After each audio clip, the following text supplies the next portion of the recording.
Thank you very much. Yes, we are going to start right away. Like I said, I'm Halima Salaudin, an early years expert, an internationally certified Montessori expert, and a parenting coach. I'm a mother of boys and girls. I'm the founder of Early Years Architect, where with what we do, parents enjoy, they find parenting easy and enjoyable, and teachers enjoy teaching, they find it gratifying, and they are able to help children develop holistically. So I believe if this is done, children are adequately taken care of, then we will be able to develop a good future, a good personality with developing adults that are responsible in future. So that is our aim at Early Years Architect. We are going to dive in right away, but before we start, the topic before us today is language development in children. But before we start, I want us to say something about the Montessori method of teaching. I hope you can hear me, please. Okay. Okay, so thank you. We will talk about the Montessori method of teaching children. Montessori method was founded by Maria Montessori. She was born on the 31st of August in Italy. She was born by her parents were educated, which is something that is not common at that time. So she was lucky to have an educated parent, and she was a very smart kid. She was smart and intelligent. Against all odds, she became the first medical doctor in Italy in 1896. I said against all odds because women at that time are not allowed to practice any other career or profession than teaching. But as a result of what she wants, as a result of her own, what she wants to become, she was able to become a medical doctor, the first medical doctor in Italy. So when she became a doctor, she was assigned to take care of the mentally retarded children. Then, mentally retarded children are regarded as useless children, that they can't teach them, they can't be useful in any way. So they just put them in a place, give them food and medicine so that they can be healthy. So that was how they were doing then. But when Maria Montessori started working with the children, she discovered that she should be able to help these children. Apart from that, she knew that while observing them, she realized that giving them medicine cannot help them, that they needed something more. Especially one day when she went to them, she got there and she met them playing with the crumbs, the leftover of their food on the floor. They were using their hands to manipulate these crumbs. I mean the mentally challenged children that she was attending to. So they were manipulating the breadcrumbs on the floor. From this, while she was observing them, she saw that they needed something. They needed to manipulate, they needed their hands to manipulate something so that they can understand their environment. She saw it as an instinct to learning. So she went out of her way to go and study about education so that she would know how she can help these children. She was able to come up with some materials that are concrete that she was able to use to help these children to learn. She was able to use those materials for the mentally challenged children, and she was able to educate them. At the end of the day, she presented them for examinations with the normal children in their school. And these mentally challenged children, they did exceptionally well. In fact, some even did better than the normal children. So this was like a miracle. When people saw that mentally challenged children too can learn, they can understand, they can make impact. So it's led to a turnaround then in Italy. And Maria Montessori started our first school, which was built in a slum area in San Lorenzo. The school is named Casa de Bambini, which is the house of children. She was able to work with those children from the slum. You know, children from the slum are children that are deprived of the normal pleasures of life. They are very deviated. But Maria Montessori was able to work with them using those materials, and the children became normalized. They were able to behave well. They were able to have a deep level of concentration. They were able to develop their intelligence. They were able to develop their so many skills that children need to learn in the early years. So this brought about a turnaround for the Montessori method of teaching, and different schools started adopting them. So in summary, Madame Montessori was the founder of Montessori method of teaching. She was born in 31st August 1870 in Italy. She became the first female doctor in Italy in 1896. She produced didactic materials for children to promote their learning. Didactic materials are the materials that are able to have inbuilt control of error. When children are working with those materials, they will know when they make mistakes. And this helps children, teach them to develop their will. They would notice that, oh, this is not correct, and they will correct themselves. So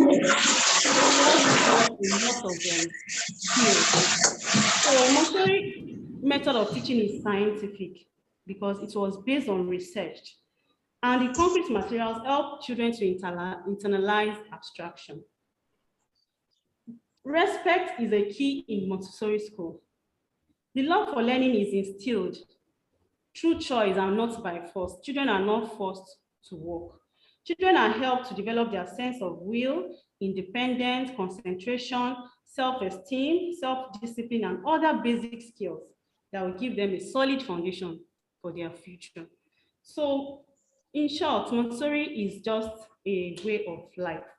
So I want to give my own definition of Montessori, and I want us to take note of it.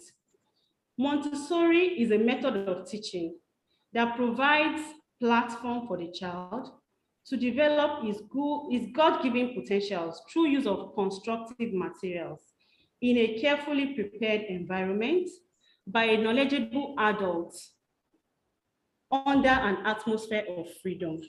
I don't know, maybe we get it. Please, I want us to get these definitions. There are some terms there that will guide us in the way we nurture our child. It is very important.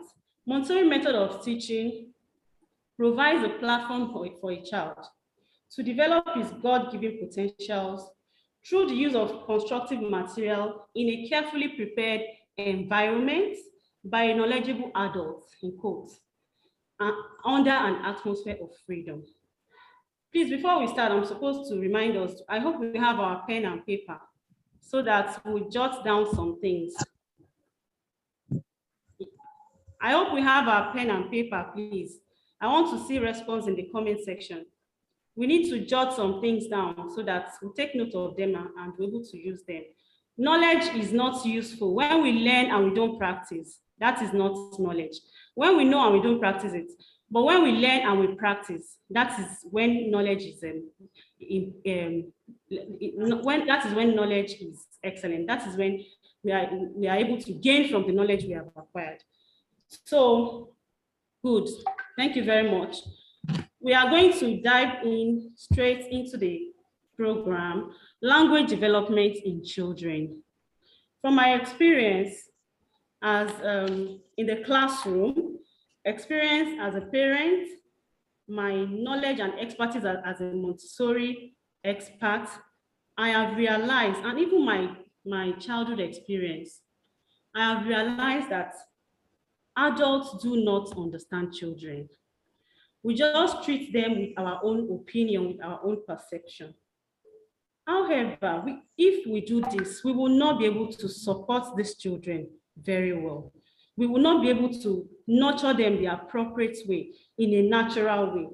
So we need to learn to understand them the way God has not, the way they are hardwired by their creator. So to understand children, for the purpose of understanding children in this training, we are going to talk about the planes of development, and we'll talk about the sensitive period. These two things will help us to understand children better. So we are going to talk about, okay, let me introduce us to language before we go there. Language means, because language is really the essence of this training. Language means communication in a layman's definition. That I speak to you, you understand what I've said, and you respond to what I have said. That is, communication has taken place. But Maria Montessori still defined language as an expression of a super intelligence, which helps man to express their thought. She also said that it is language that fuses man into groups and nations, and that is true. Language helps us to be able to express our intelligence, to say what we know, to share our experience for the betterment of humanity. So those are one of the importance of language. It fuses man into groups and nations. As a result of our language, we are divided into Hausa, Yoruba, into different tribes. In fact, Nigeria has a wide variety of languages. So it's as a result of our languages that we are divided into tribes. Those are the part of the benefits of language. It is also the central point of difference between the human species and other forms of life. Yes, animals cannot converse the way human beings will converse. So we are unique in that gift that God has granted us, the gift of language. So language also plays a very important role in intellectual and cognitive growth. In the intellectual and cognitive growth, language plays a very important role. I can remember one of our brothers that was sharing his experience. He's actually a Yoruba man, and he had to do something in the north. He traveled there. He does not understand any other language apart from Yoruba and English. Unfortunately for him, when he got there, he did not meet anybody. We wanted to ask of his way. He doesn't know his way, so he needed someone to guide him. But unfortunately for him, he could not see anybody that understands English. So he was there for a while before they were able to locate a man that could speak broken English. So we can see how vital, how important language is. Language is life itself. So we need to invest as much as we can to support language development early enough, and so that we can achieve the best with our children. So, like I said before, we are going to talk about things that will make us understand children. Children go through 4 planes of development, according to Maria Montessori. The first plane of development is the 0 to 6 years, where children are sensorial explorers. They ask a lot of questions. They are able to, at this stage, they absorb everything and anything in their environment, whether good or bad. In fact, the first phase is the 0 to 6 years, where the child is at the unconscious mind, absorbent mind. The child is able to effortlessly absorb everything and anything in our environment. So that is the more reason we need to support them at these years. And the second second part of the first plane is 3 to 6 years. All those things that children they have absorbed in their first 3 years, everything they absorb in the environment in their first 3 years are now retrieved. Once they get to 3 years, it's a borderline from unconscious to conscious.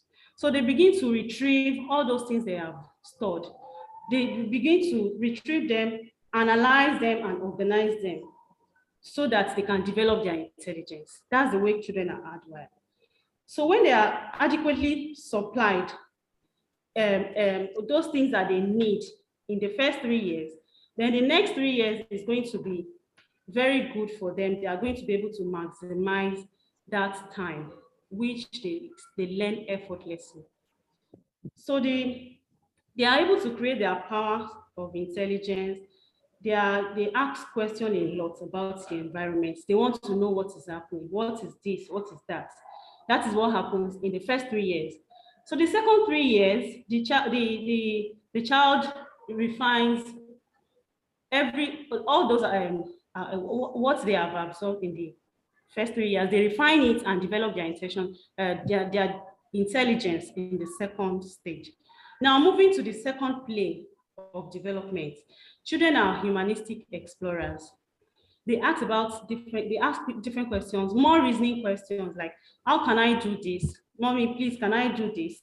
They want to practice. At the first plane, they have absorbed. They are discovered about their environment. So at this stage, they are ready to practice what they have already learned. So they ask questions a lot about what they can do and how did this come about? Why is this like this? So they want to participate at this level.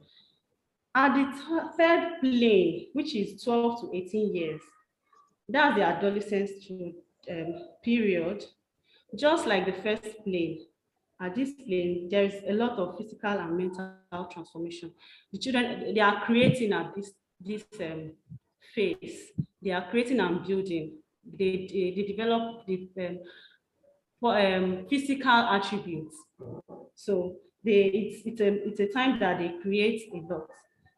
The fourth plane is a plane between 18 and 24 years. They are young adults. These ones, they believe they are adults. They want to practice everything an adult does. So we have to be understanding and know how to support these children because of the uniqueness of the stages they are going through. So when we understand that this is the phase they are going through, we will be able to support them adequately. The first phase and the third phase, the childhood phase, which is the first phase, and the third phase, which is the adolescent phase, they are similar because they are period for intense creation, while the second and fourth are for calm consolidation of the psychic development.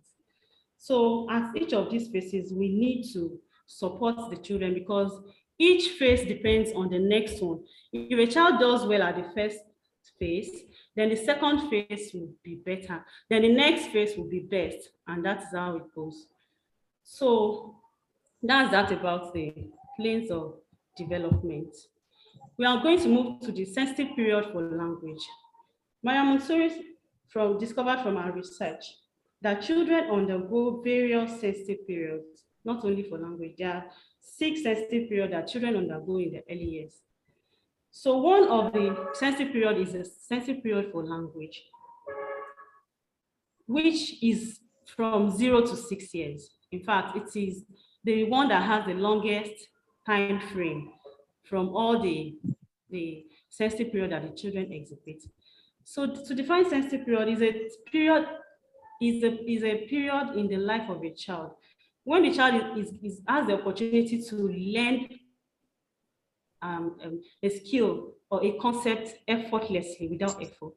This time is universal because every child that is born will undergo sensitive period, whether you are born by a rich man or a poor man. Once you are a human being, the way God has created us, you have to undergo the sensitive period that will help you to be able to learn effortlessly everything you want to learn. So we need to make use of that period before it elapses, because once it elapses, it is transitory. The child will have to learn everything she wants to learn when it has elapsed in a difficult way. The child will have to put effort. You know, something you are learning without effort and something you are learning with effort, it can't be the same. So we need to look out for the sensitive period in children, of which the sensitive period for language is 0 to 6 years. So within 0 to 6 years, children learn effortlessly languages as many languages as you want to introduce to your children. Children are able to learn it effortlessly. So we, in the first plane of development, is 0 to 6 years, and sensitivity for language is also 0 to 6 years. So the two are the same. It is the time when the children are sensorial learners. Sensorial learners, I mean, is that when they learn with their senses, they learn effortlessly by using their hands, seeing what they are learning, listening to it, testing things. They are able to learn effortlessly. So children can be able to learn multiple languages when it is introduced in a dynamic way. The sensitive period for language is the longest out of the sensitive periods, like I have said before. So denial during the sensitive period, when we are not supporting the child is exhibiting sensitivity to language, and we are not adequately catering for what the child needs. The child, that time will just waste away, and the child will not be able to, the child will now learn when she's now conscious, when that time has elapsed, and it's going to be more difficult for the child. So we see reasons now that we have to be there for them. We have to support them at the appropriate time before they lose that opportunity. So I hope we are following me. I hope we are following. You can hear what I'm saying. We are following me. Are we enjoying? Are we getting value? Let me know in the comment section, please. Are we following? Are we there? I want that to motivate me. Yes. But I think before I continue, let me ask a question. I want to ask a question to know maybe you are really there and you're enjoying this. Yes. My question, I want to see the first 5 people to answer this question will have a very beautiful gift. First 5 persons. I want you to define the Montessori method of teaching for me. The first 5 people, define Montessori method of teaching. Make sure you use all those keywords that are used before you can be able to win my gift. I want 5 people to define, the first 5 people to define the Montessori method of teaching. The way I did it, they are going to win a very beautiful gift that I will announce at the end of this training. Yes, I'm not seeing anyone writing yet. I want to see it in the comment section. Let me see that you are following me, then answer my question so that you can win the gift. You will love it, honestly. So, thank you very much. So I'm waiting for the people that will win my gift.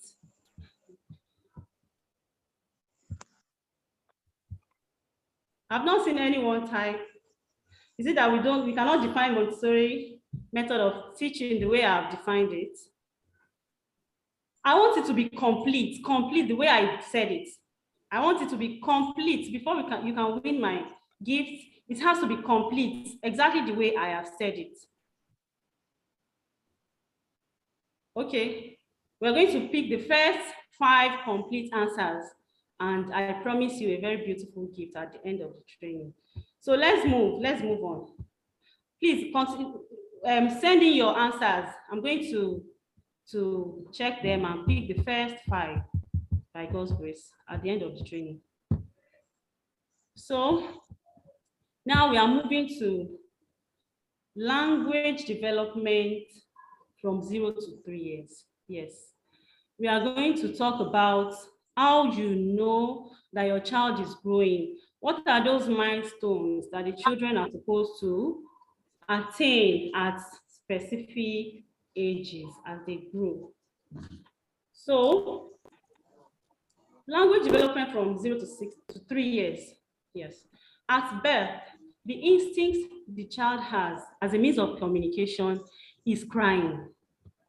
The only means of communication at birth is for the child to cry. When the child cries, you wouldn't be able to differentiate. Maybe it is cry for hunger, or maybe the child is crying because it's a kind of distress or whatever. But once the child cries, you know the child needs attention. Unlike animals, once they are giving birth to, they can do exactly the way their parents are doing. They can walk like their parents. they can try to do what their parents are doing. But it is not like that for human beings. The way God has created us, He gave us predetermined patterns that are within us. Every child has a predetermined pattern, which the child is going to unfold gradually as the child relates with the environment. The environment is very vital. Like I have said, it is very important. It is whatever you expose the child to that the child will absorb, process, analyze, and build on. So the environment is very, very important. It is when the child has really engaged with the environment that the child can be able to unfold all those potentials that God has given. God is so merciful to us. He has given us a whole lot, but unfortunately, so many potentials are wasting away because we do not know, we are not aware, we don't understand children. So it is important that the environment is well prepared for a child to unfold. And if you look at it, what's the point of contact between the child and the environment? They are the adults, the parents, the teachers, the family. We are the point of contact between the child and the environment. So we are we are the determining factor. Maybe the child will be able to really understand the environment in the appropriate way or otherwise. Maybe the child will be able to unfold very well, adequately, all those things that he has within him or not. It depends on the adults. We have a lot to do. Please, let's wake up to our responsibility. Doing like poor sound, ooh, ah, like that. So at 2 months, all children does cooing. Maria Montessori described that meaningful language development starts from 4 months. It is when the child reaches the age of 4 months that the child starts to look at the speaker's mouth and the lips, the way the lips are moving, the movements of the lips. The child is following you the way you are talking. And the child wants to imitate you. What is this person saying? He wants to say it, though you cannot be able to say it at that time. So the child is looking at your mouth. You need to speak with them. Don't say it's a child, this is a child of 4 months. No, we need to engage them. Speak to them. They are looking at you, they are absorbing it, like I have said before. So at 6 months, the child starts to produce syllabic words like ta, sa, ba, la, like they are trying to produce syllabic words. As a result of looking at your mouth, they've been looking at the speaker's mouth, trying to say what you are saying. They will start to say they will start to produce syllabic words. At 10 months, they are conscious of voices coming from the mouth, that they are purposeful and directed towards them. A child at 10 months is supposed to, should know, or let me say on the average, a child at 10 months will know that you are referring to him when you are talking to him. So all these things are things that we should take note in our children as they are growing, so that we know when to come in, we know what to do to assist them. So moving forward, a child at 12 months, as a result of the development in the previous months, we have been talking about how they develop in each month. As a result of previous months, what they have developed, the child says their first intentional word at 12 months. The child says it out of as a result of experience with the adults he has been having in the past month. At this time, the child realizes that he lives in a world of concrete nouns and everything has a name. At 18 months, the child knows that everything has a name. And you can say the name of it, the names of things. The child at that point now uses one word to express a whole thought. And in the modern context, it is referred to as hollow phrases or fuses. For example, at 18 months, the child is able to say carry, back, sleep. They are trying to express themselves with just one word. That's the level at which they are. So moving forward, when the child is at 21 months, the child starts to use few phrases like fall down, beat me, drink water. So watch out. When a child gets to this stage, talk to them, guide them on how to speak, and they will pick it. So the child starts to use few phrases to represent a whole sentence. At 22 months, the child undergoes language explosion because there is a spontaneous eruption in their power of expression. They ask so many questions. Now they are able to talk. You wonder sometimes, where did this boy heard what the kind of language he's speaking? He has been hearing it, but you don't know that he was keeping it. He has been hearing it all this while. But it is at this stage that the child explodes, like they speak, they say things that you can't believe that they are able to say. So Montessori now explains further that from 2.5, which marks the borderline from unconscious to conscious, language explosion now slows down. And child now starts to organize their language. They want to get it right. So after the explosion, the child now slows down. They now start to retrieve all the language that they have absorbed. You know, I said it that in the first 3 years, they are absorbing everything, every single thing, they absorb it. But when they get to the borderline, which is 3 years, they calm down, retrieve all those impressions they've absorbed. Then they now process it using their hands. Remember, we talked about that they are sensorial explorers. At this point, when they are 3 years, when they use their hands often to learn, they learn very well and effortlessly. So this is the point as you should choose any kind of curriculum that you want to introduce to your child. So now we are going to move to rules of language. What are those things that we should take note of that where we can support our children, let them understand as they are learning language? There are rules to the system of language, the semantics, teaching children words with their meaning. When you teach them a word, you have to let them know the meaning of the word. So that they will know, they will understand that word, and it has to be a word that they use in that they use in their everyday activities.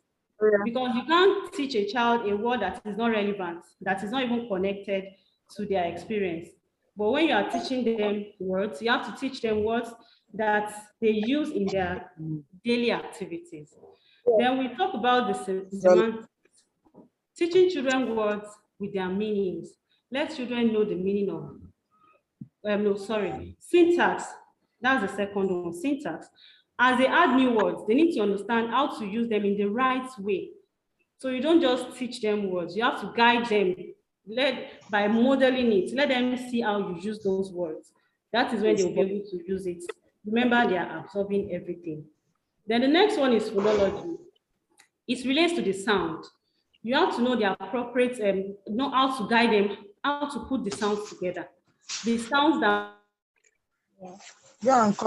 make up each word, you have to guide a child, be able to put those sounds together. Please, everybody, please kindly mute yourself. Mute yourself, please, so that we don't hear, but I don't know why it's still not muting everyone. So please kindly mute yourself so that we can enjoy this session. Thank you very much. Thank you. So we're talking about the rules of language, those things that we should have at the back of our mind when we are teaching them words, when they are developing their vocabulary. I talked about the semantics, which is the meaning of words. They have to know the meaning of the words. Syntax, as you add new words for them, let them learn how to use them in the right way. Phonology, meaning as it relates to sound, how do they put the sound together to form a particular word? Morphology, how to distinguish between the different forms a word can take. The child can say, I eat rice yesterday. You should be able to model and say, oh, you ate rice yesterday. The child will absorb it that, okay, when it becomes yesterday, then you don't say eat again, you say ate. So you don't just allow them that, because they are children, let them just speak their language anyhow they are able to speak it. So you have to keep correcting them, shaming them. So pragmatics, it relates to how they participate in conversation. We should encourage them in conversation. We should engage them in conversation. Let them speak it. You have to look at how you can look at activities that you can use to engage them so that they will speak. It is when they speak they will learn. And correction should be in a very pleasant way, like so another checkpoint is to know the predictors of oral language. These are the factors that will let you know maybe your child is doing well in oral language or not. You have to be able to know if the child is doing well in the expressive language. Watch out. How are they able to communicate their needs? A child needs something, but the child is not able to express himself. You know where to come in. This is what this child needs. Look out for it. Receptive language, ability to understand when you speak with them. When you are speaking to a child, you should be able to judge, does the child really understand what I'm saying? And please, let's make it direct. Let's not expect too much from these children. This reminds me when we were small. My mom was a teacher and she was a very strict woman. She doesn't take nonsense. So one day we were in the kitchen and she sent one of my sisters to go and get something from the fridge. When she brought it back, she said, "This is it. Mommy, this is it." And my mom said, "Put it on my head." Put it on my head. That was what the child understood. That the little girl put it on her head and she got the beating of her life, that she's very stupid. So you don't understand what I mean by put it. When I said put it on my head, do you really mean that I said you should put it on my head? You are very stupid. And she got the beating of her life. So that is not actually learning. Learning is not by force. Learning does not have to be by force. If we want children to learn and internalize, we should talk to them directly. Let them understand in simple sentences that they will understand, not in ambiguity. So if you are one of those that do that to your child or to your pupils in the class, please, let's stop it. It's not good. We are only punishing them for something that they don't have power over. So another thing is listening comprehension. How much do they comprehend a story that you told to them? Or maybe you read to them. You have to be able to question them. Ask them open-ended questions so that you will know maybe they are able to comprehend the story or not, or they are able to understand the story you are telling to them or not. So this is another way to support the child. Please, kindly mute yourself. Please mute yourself so that we'll enjoy this training. Thank you. So now we're going to talk about the conflict to develop language acquisition. Hello, please. That person should mute herself. I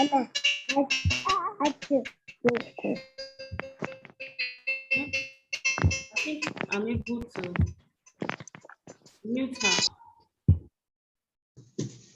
Good. I think I've been able to mute her.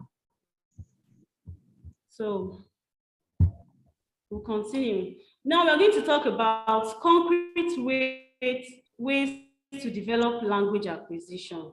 In concrete, how can we be able to do that? I have tried to mute everybody in the settings. I don't know. Thank you. Concrete ways to develop language acquisition.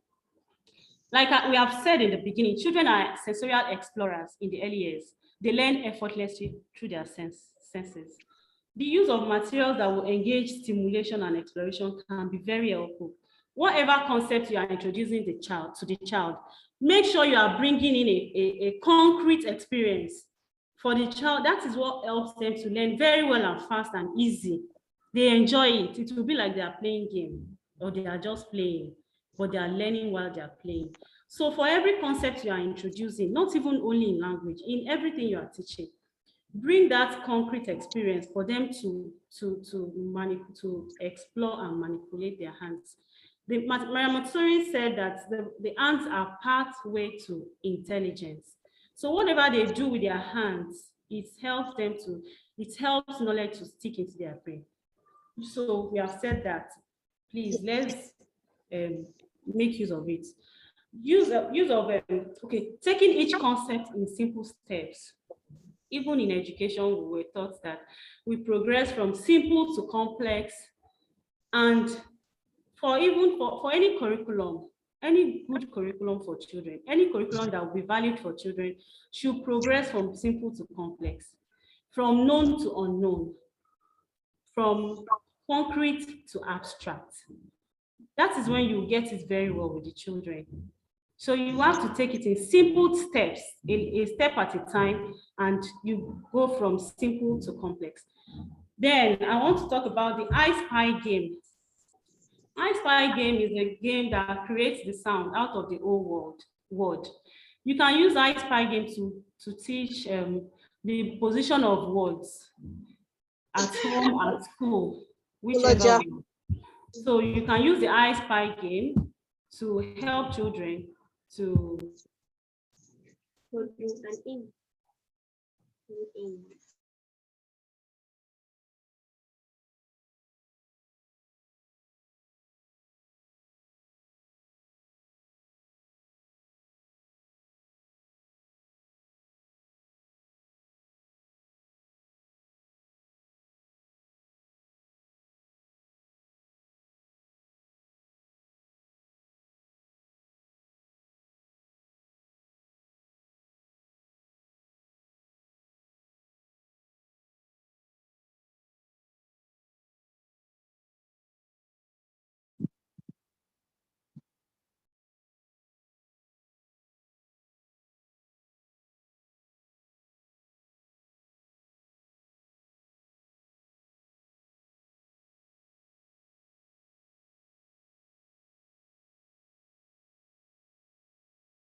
I'm so sorry.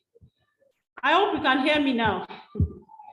I hope everyone can hear me now. Oh, I'm sorry. Okay, Alhamdulillah. So I was talking about the I Spy game, that it helps to teach the children the position of sound in a word, and this prepares them for reading. When they are able to identify which word is in the beginning, which word is in the middle, and which word is in the end. For example, if you want to play I Spy game with your child at home or even in the classroom, you would have created an awareness beforehand that this is a cup, the beginning sound is k.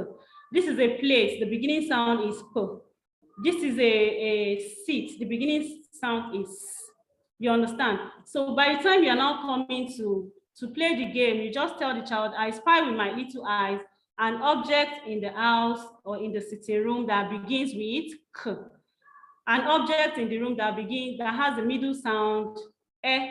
An object in the sitting room that has the ending sound p. And the child gets that. From there, in fact, the child knows that at is cat. Like when you have said, okay, up is cup. You have talked about the beginning sound, which is k. You have talked about the middle sound, which is off. You have talked about the ending sound, which is p. The child is able to blend. the child is able to learn how to, the child may not be able to learn at that time, but the child is learning the position of each of those sounds.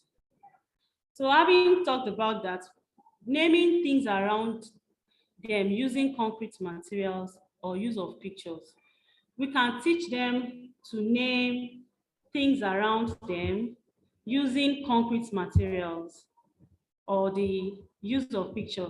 This will be at, somebody is asking me a question that at what age do we use the I Spy game? Anytime from 3 years old, we can do I Spy game with the child. 3 years old, when the child is learning to identify. Because as the child is learning to identify, for example, you are teaching the child to identify you are associating that to apple. So when you have apple in the house, you can say, you have told the child as in apple. Is the beginning sound for apple. So when you can now tell the child, I spy with my little eyes an object on the table that begins with the child has learned as in apple. So the child will know that it is apple. Then child says apple. The child is happy that is doing well with the game. So it's a game that we can start as early as the children are able to identify. Let me not say 3 years. As soon as the children are able to identify sounds. So up till the sound that the child is able to identify, you can start playing the I Spy game. So that is that. Then we need to teach them names of things around us using concrete materials, or we use pictures. When we go out, let's show them things. Let's tell them the names of things around. Let them know this is a tree. See, that is a tree. This is this is. We should always name things. Let them, they know it. We may think that it will be too much. It can't be too much as possible. Let's supply them with vocabularies. And when let it be what they are seeing, what they can see, what they can touch, what they can feel. And they learn very, very well effortlessly. So that is, we are moving to the next one, using real name of things. We should teach them using the real names of things and not a name that we manufacture by ourselves. Let's tell them the real names of things, and we should not use baby voice. For example, a child that is not yet speaking very well and says, "Mommy, should I carry my plate to the kitchen?" Some mom will say, "We are all guilty. You want to laugh that plate, carry your plate to the kitchen." And this is not proper. We can confuse the child. The child thinks it's plate, really. So we should rather say, "Oh, you want to carry your plate to the kitchen, good." We wouldn't know that point when the child will just absorb that and the child will be able to say it correctly. So we should not use baby voice. When they are speaking their own language, the way they know it, we should speak properly, the way it's supposed to be, so that they can learn the appropriate way of speaking. So now we are going to talk about the positive classroom environment. How can we make our classroom very rich for them to learn language? It is applicable at home too, not only in the classroom. We should do lots of talking, lots of engaging play. Not just that we don't want to give them our time. We should give them our time, engaging play, listening to them and encouraging them to talk to each other.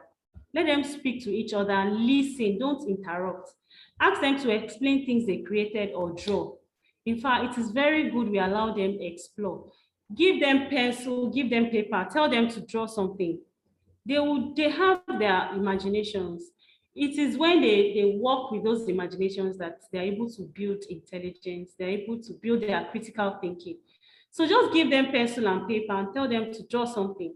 They will explain what they have drawn to you. You'll be surprised. So these are ways that we can help them. After maybe drawing and painting, the child is explaining what she has done or he has done. So using direct speech, you can't see the screen. Oh, somebody said you can't. Is it everybody that is not seeing the screen? Well, I'm sharing my screen. Can you see the screen? Please let me know. Okay, so maybe it's your network from your end, please. Maybe some people can see my screen. Just be patient. Maybe, okay, good. She said she can see now. Thank you. So I'm talking about using lots of talking, engaging play, listening to them and encouraging them to talk to each other. Let them talk to each other without you interfering. Step back and watch, observe. Ask them to explain things they created. That's when I said, give them pencil and paper. Let them draw, let them paint it and explain what they have done. It helps their critical thinking. It grows their imagination. It grows their intelligence. Using child-directed speech. When you are talking to a child, I think I have talked about that. Let it be direct and in simple sentence that the child can understand. Listen to what they have to say and respond with language that is a little bit, slightly a little bit above their own speaking level. It helps them to expand their language. You are bringing a word that they've not used before, but that is related to what they have said. But you make sure you model it such that they understand what you are saying. And that has to be on not slightly above their level of speaking. So it should not be something that is too ambiguous or a language that they don't understand at all. So remember to use the appropriate vocabulary. That's what I have explained now. And syntax. Then self-talk. Self-talk is when you describe what you do as you do it. Maybe, like I said, you should allow them to paint. You want to do your own first painting. You should self-talk as you are doing it. Okay, I'll get my pencil, I'll get my paper, and I'm going to draw. I want to draw a house. In the house, there are chairs, there are beds, there are cabinets, and I'm going to draw them all. So as you are doing, you are saying, you are describing those words. You are getting the words as you are saying them. So you need we need to tell them, describe whatever we are doing for them to learn oral spoken language. So using, okay, describe what you do as you do it. I've talked about that. Then parallel talk now. Parallel talk is when you narrate the child's action. Like what the child has done, you narrate it.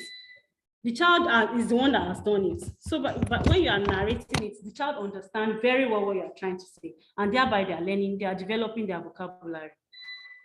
So let me use the example of painting again. A child has painted something, so you can narrate, oh, you painted a tree, you painted the leaves green, oh, the trunk is very big, you understand? You just try to explain whatever the child has done. You know, the child was the one that did it. So by the time you are explaining it, the child is learning the appropriate word that is supposed to use. So these are what ways we can create a positive classroom environment for children to learn. Another one is introducing and identifying each other in the class. It makes them feel valued. Let them talk. Encourage them to come out and speak. My name is this, I'm from this state. Let them learn to do it. It will build their self-esteem, even apart from language. So it builds their self-confidence when you allow them to practice that. So make them talk about themselves. It makes them feel involved and boost their self-esteem in the class. Allow them to talk about themselves. Daily routines, yes, it grows their vocabulary. When they learn names of words that they use regularly, words that they use every day, it's help because they repeat it today, they will still say it tomorrow, they will still say it day after tomorrow. So we have to watch out. What are the words that we use in our class that we use every day? So you introduce it and ensure that they use it daily. For example, in your ground rules, you would have used some words in creating the ground rules in your class. Let them say it every day. Let them, when they are saying it, they will understand it and they will grow their vocabulary. So another one is activities in small groups. Allow them to discuss without interrupting them. You can divide them into groups, give them a task, and move back, observe. From there, they will develop their language skills. These are the things we can make use of in the classroom to reinforce language. Another thing we can use to help their language is a 3-period lesson. This is actually a Montessori method of teaching that is used in teaching naming activity. Any name you want to teach, you can use the 3-period lesson to teach it. The first period will talk about you naming it. This is cup. This is cup. Remove it and bring another thing. You should use 3 objects to when you want to teach 3-period lesson. You bring 3 objects and you introduce the name one by one until you have introduced the 3rd one. Then you remove everything, bring the 3 together and ask the child to show you each of them. When the child has done that for each of them, remove them and bring one at a time again to ask the child, what is this? It helps them a lot to learn in a very fun way. They enjoy the 3-period lesson and it's very, very effective in teaching names of anything.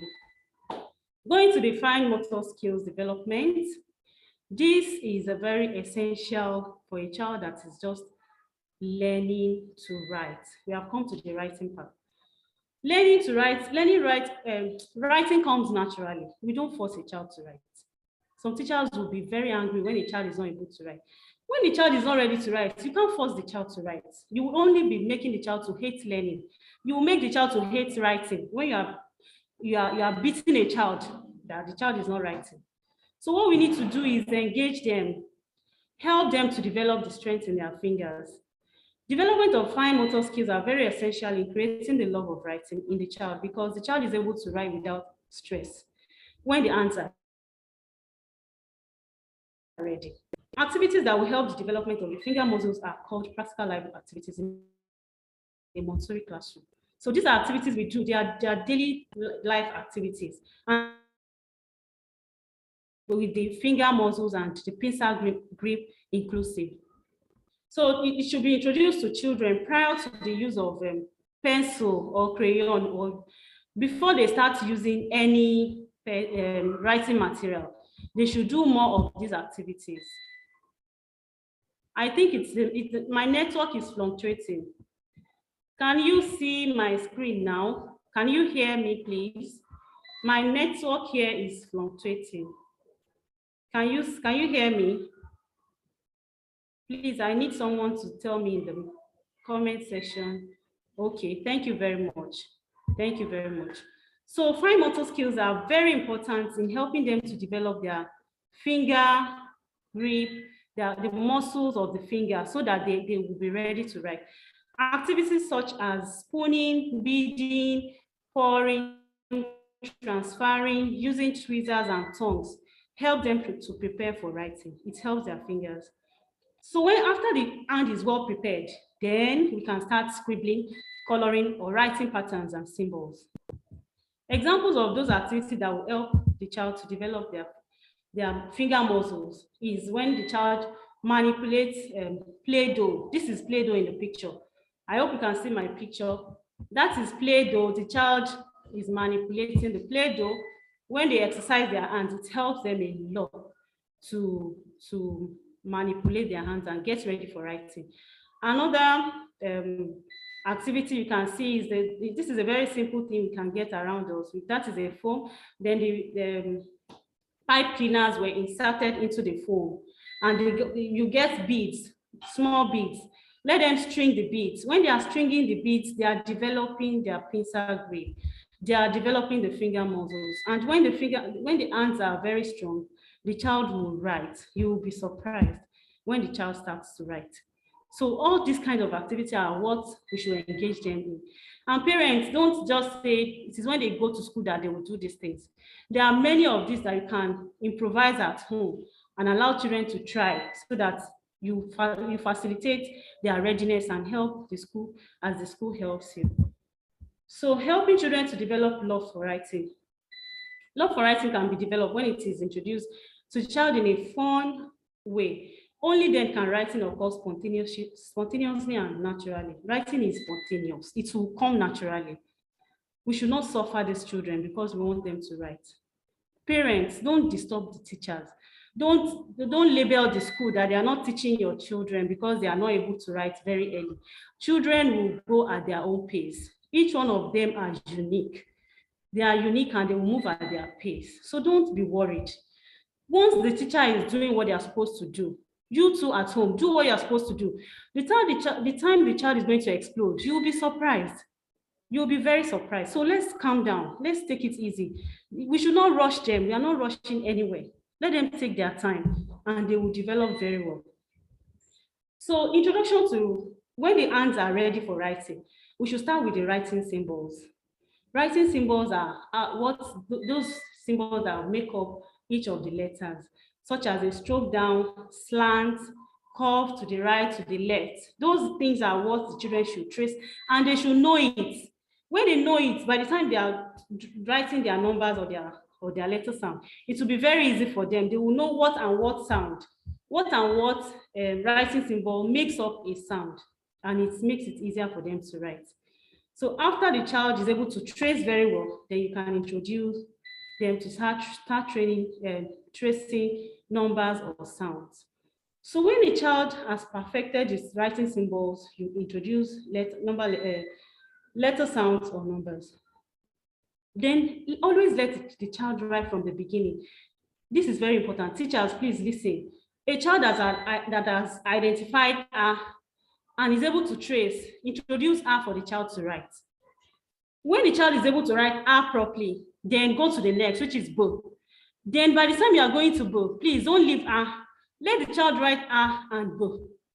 When the child is able to identify K, if the child is not able to identify K, don't go to K. Don't rush, the child will write. Once the child is able to identify K, let the child be writing R, B, K. And like that, I hope we get the way I explained it. Like that, you continue to progress the child gradually. The child will enjoy it. The child will enjoy it very well. You said I should take the writing symbols again. I said writing symbols are those, what makes up a sound. Yes, a letter sound or number. Let me make example.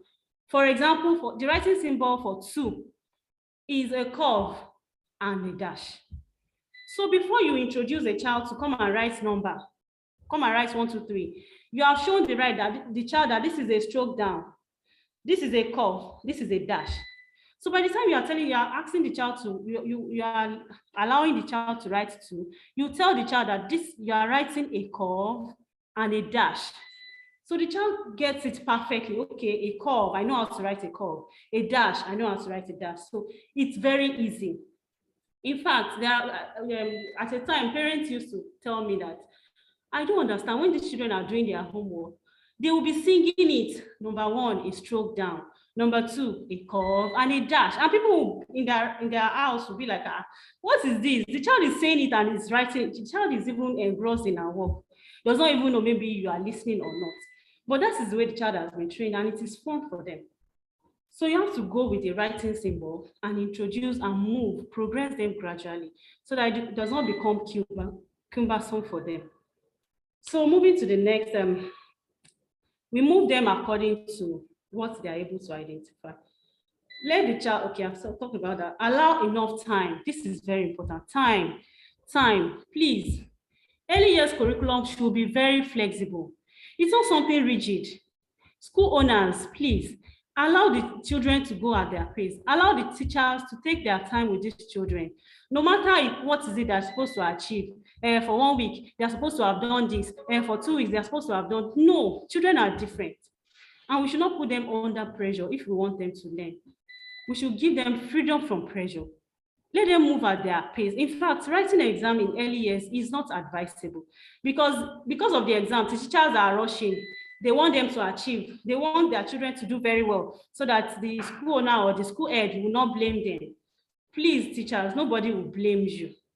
As far as you know what you're supposed to do, continue to do what you're supposed to do. You are not the one to let the child know. You only guide the child. You only guide, yes. Somebody is asking that 3 will be a curve and another curve. Yes, 3 is a curve and another curve. So we should allow them move at their pace, allow enough time. when we schedule the timetable, let's give them enough time for them to be able to do whatever. Pressure for them to learn in a natural way. So picture reading is another one that is very interesting for the child. They love it. When you are having a picture reading, the tone of your voice must be interesting and fun. You act it. Facial expression and gestures to communicate meanings of words. Allow children to look at the picture, identify objects therein, and say something about them. Ask them to open-ended questions. It helps their critical thinking. You should describe everything you see in the picture. Let them try to describe it, and you to describe it. They are learning. They are building their vocabulary.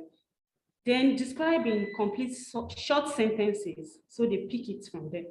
Be conscious of new words when you see new words, so that you plan to reuse it, because you can't just use a word once and you think that they've grabbed it and they will not forget. So you have to plan to reuse new words.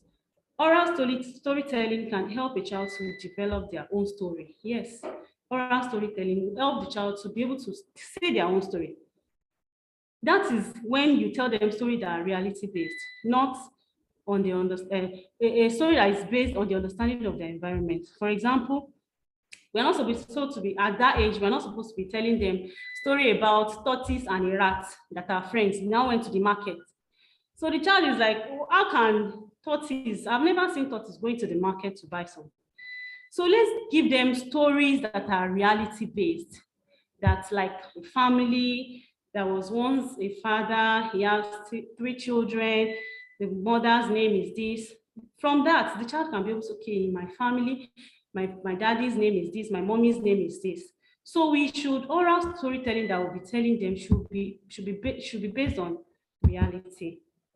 So all of this will help them to develop language very effectively. How to nurture a bilingual child. We have talked about it, that children in the first 6 years, they learn language effortlessly. In fact, languages effortlessly.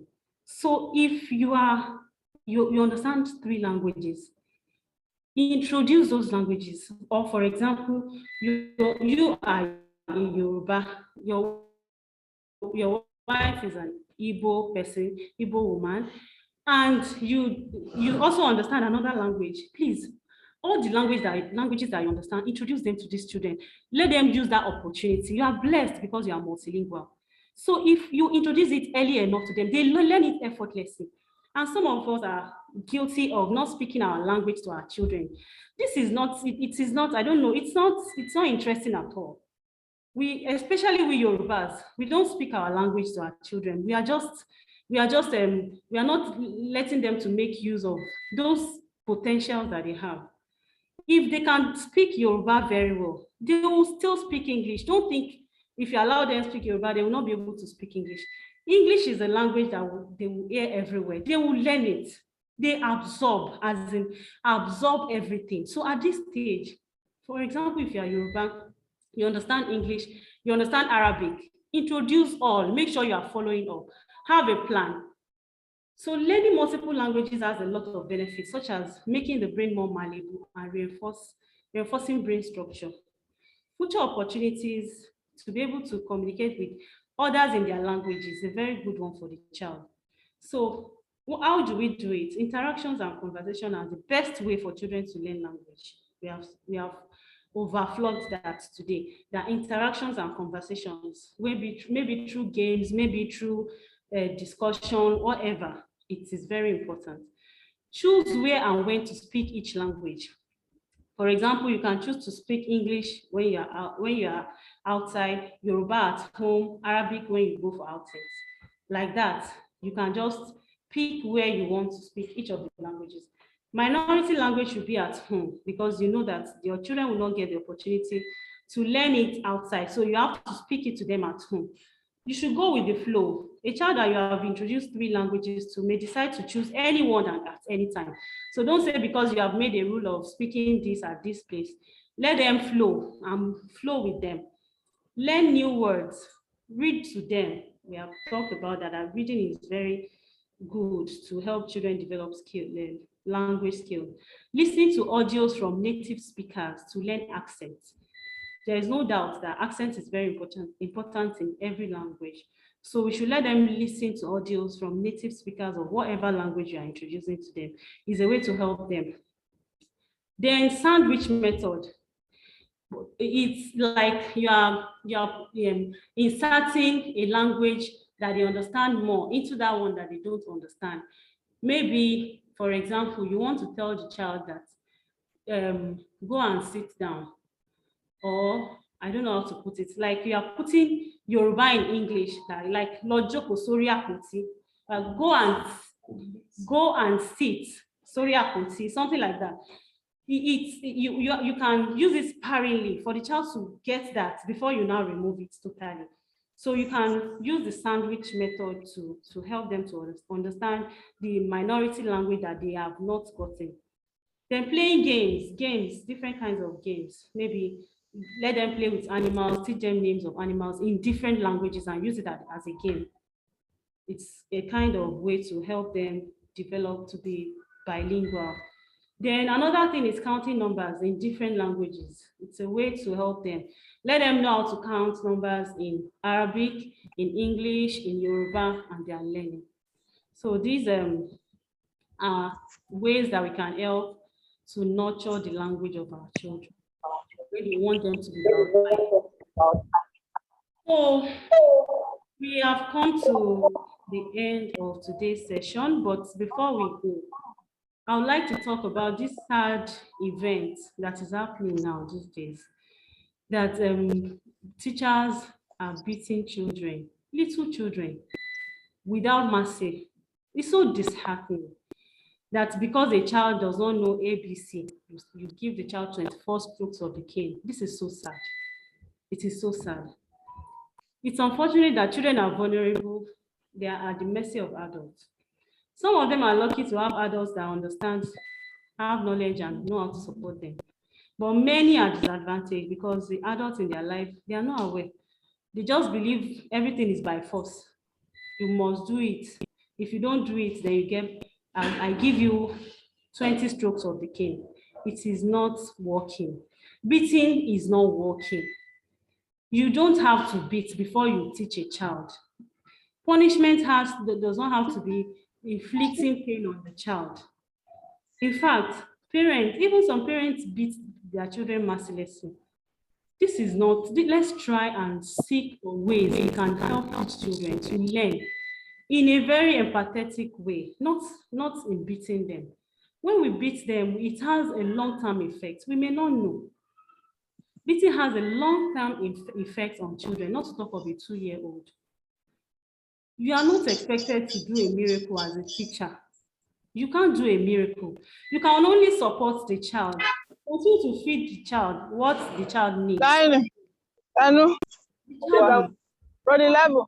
School owners too, don't put pressure on your teachers that because a child is not doing well, probe into it and know maybe the teacher is doing everything that is expected to do, just that the child is not ready. And when you give the child some time and you continue to feed the child the appropriate things that the child needs, one day the child will give it back to you the way you want it. So please, parents too, let's be aware. We should not, we should find positive ways we can discipline our children, not by beating. We should know the positive. We should find out. If we don't know, let's ask. If we don't know, let's ask and learn from people that know. Parenting is not by default at all. These days now, we need to learn about parenting so that we can make positive impacts in the life of our children. We can help them grow so that we don't kill them. We don't kill their potentials. We are complaining that we have a society that is full of vices.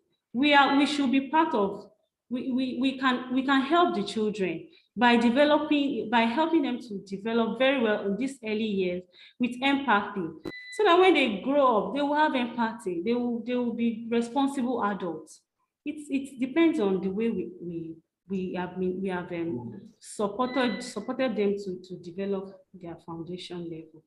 So we should try as much, let's try as much as possible to learn more about children and support them the appropriate way without hurting them, without putting an obstacle in the road to their development, unknowingly anyway.